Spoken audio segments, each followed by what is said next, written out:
Sou ME3 do CET Silvio Ramos Lins, do Hospital Universitário Antônio Pedro, Niterói. Trago um caso de disfunção cognitiva após cirurgia cardíaca com SEC, sob moderação do professor Marco Antônio de Rezende. Da avaliação pré-anestésica, paciente feminino, 67 anos, pesava 52 quilos e tinha uma altura de 1,50 m. Como comorbidades era hipertensa, em uso de furosemida, enalapril, espironolactona e carvedilol. Tinha uma insuficiência cardíaca congestiva, classificada como NIRA3. E uma insuficiência renal crônica, também estágio 3, com uma taxa de filtração glomerular de 36 ml/minuto. Ainda da avaliação pré-anestésica, o paciente negava alergias, tabagismo e etilismo, possuía bons preditores de via aérea, e o estado mental, ela já tinha déficit de memória e atenção, déficits leves. Mantinha boa interação com o examinador, classificada por nós como ASA 3.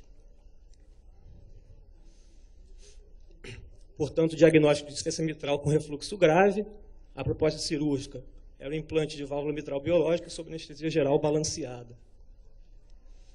Os exames complementares alterados, ela tinha uma ureia de 94, uma creatinina de 1,24 e um eco transtorácico com aumento atrial, uma função preservada e uma fração de ejeção de 75%, medida pela técnica de Teicos. PSAP de 32. Tinha um cateterismo também alterado, com obstrução de 60% de coronária direita, que era a dominante. Nossa anestesia se realizou no dia 20/10, às 9 horas da manhã. Foi feita a monitorização, incluindo o BIS, uma venóxise de álcool 16 Gauss, membro superior esquerdo, e antibiótico profilaxia com cefazolina. Prosseguimos com a sedação, com midazolam e fentanil venoso, para que fosse feita a punção de artéria radial esquerda e a veia jugular interna esquerda guiada por ultrassom. Nesse caso, foi colocado catéter triplo lume com PVC.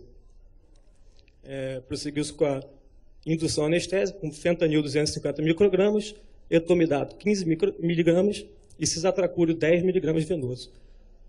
Intubação orotraqueal com tubo 7,5, iniciado sevoflurano como manutenção. Colocamos também fentanil e cisatracúrio em bomba durante toda a cirurgia, nessas diluições puras, né? Foi feito o ácido tranexâmico também, pré e pós-SEC, e a protamina pós-SEC, revertendo a heparina do perioperatório, que é infusão lenta. Após a SEC, houve necessidade de amina, durante um curto espaço de tempo, e escolhemos pela adrenalina, numa diluição de 10 microgramas por ml em bomba infusora. Ao todo, ao longo do procedimento, foi feito 13 miligramas de midazolam, esse 8 miligramas de midazolam, entre a SEC e a saída do paciente de sala. Esse é o nosso mapa hemodinâmico. O paciente apresenta uma estabilidade hemodinâmica durante toda a cirurgia. Aqui o momento da indução anestésica, com uma ligeira queda da PAM. Aqui o momento da canulação, o início de SEC, uma pressão um pouco mais baixa. Durante a SEC, ela se manteve com uma PAM em torno de 30. E após a SEC, o aumento gradual da PAM com a instalação da adrenalina. Portanto, uma cirurgia que durou 3 horas e 30 minutos, o tempo de SEC de 75 minutos, e na saída de SEC houve necessidade de desfibrilação por FV, com reversão imediata. Tempo de clampeamento aórtico de 55 minutos e um débito urinário total de 460 ml, sendo que durante a SEC foram 100 ml. Pós-operatório, paciente encaminhado à unidade coronariana, ainda entubado, sem uso de fármacos vasoativos, em ritmo sinusal, com uma boa frequência cardíaca e uma PM em torno de 80. A extubação prosseguiu-se 9 horas após o ato, com manutenção de bom estado dinâmico.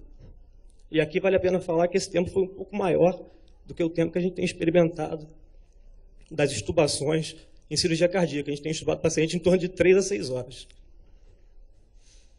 No dia seguinte, o paciente apresentou uma crise convulsiva tônico generalizada, e foram feitos 10 miligramas de diazepam venoso. Houve queda do sensório, com uma necessidade de nova intubação orotraqueal. Nesse contexto, foram feitas tomografias de crânio, que eu vou mostrar a seguir, e a extubação foi feita 2 dias após. Vai passar o vídeo, eu peço que... Não, vou pedir. Peço para que reparem em sulcos, né, proeminentes e uma dilatação do ventricular, né, e uma área hipodensa periventricular também, sugerindo microangiopatia prévia. Porém, nada específico para isquemia cerebral. O melhor exame seria até a ressonância magnética.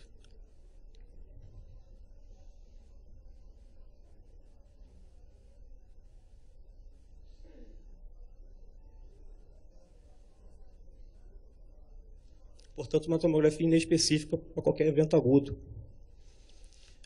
Sobre a evolução do estado mental, eu acho que é isso que motiva a gente estar discutindo aqui hoje.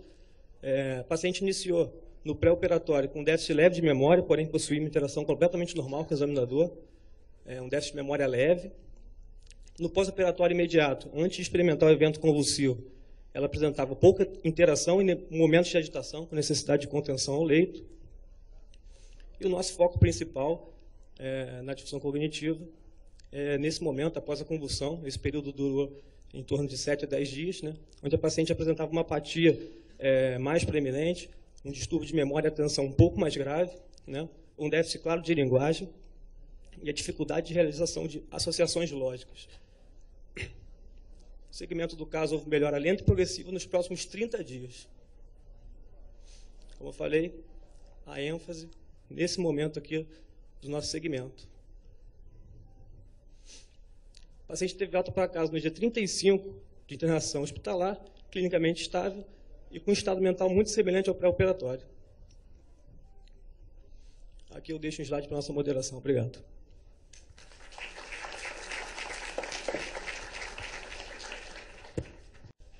Então, vamos lá, caso apresentado, fiquem à vontade para as perguntas.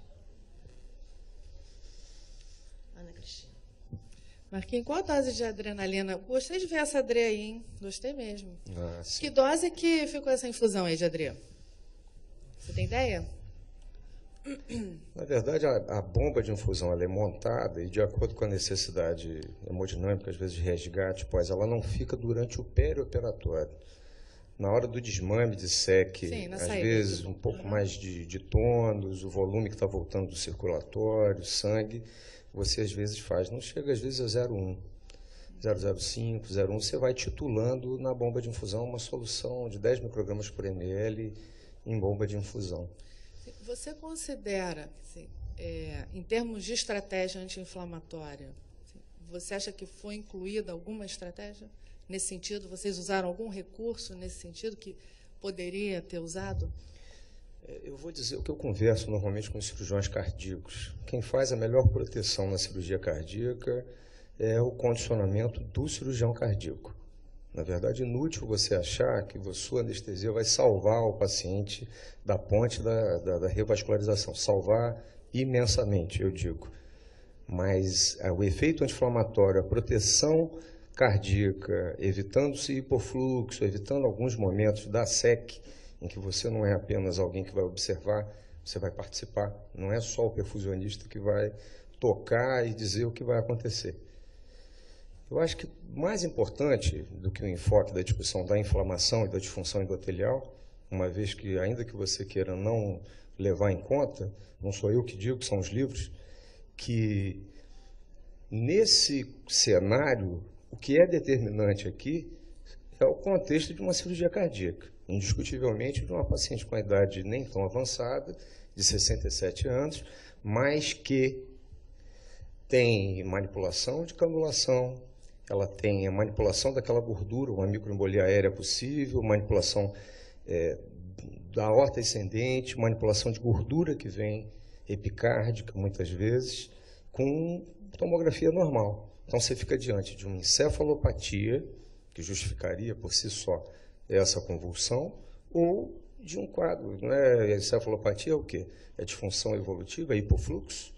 Então, você volta à questão do seu cuidado de proteção cerebral. Quer dizer, será que aquela SEC foi um pouco maior na média?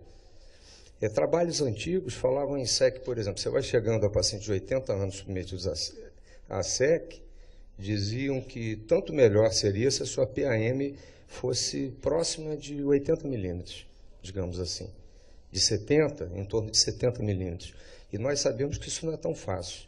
Para manter essa pressão em cirurgia cardíaca, você precisa muitas vezes de proteção, e a periferia não vai estar aberta. O mais importante para a discussão desse caso, eu acho que a Alexandra falou na aula de disfunção cognitiva.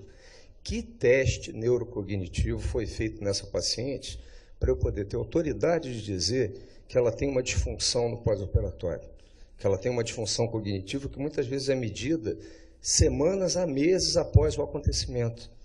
Muitas vezes o que acontece de estado confusional após é sim encefalopatia. É um quadro de delírio, um quadro confusional. Eu não posso falar em disfunção cognitiva em razão de um tempo muito curto ainda. E o que eu posso dizer, que o meu professor de neurologia dizia, é que no pré-operatório a impressão é que ela tinha um apoucamento mental. Ela era apoucada, digamos assim.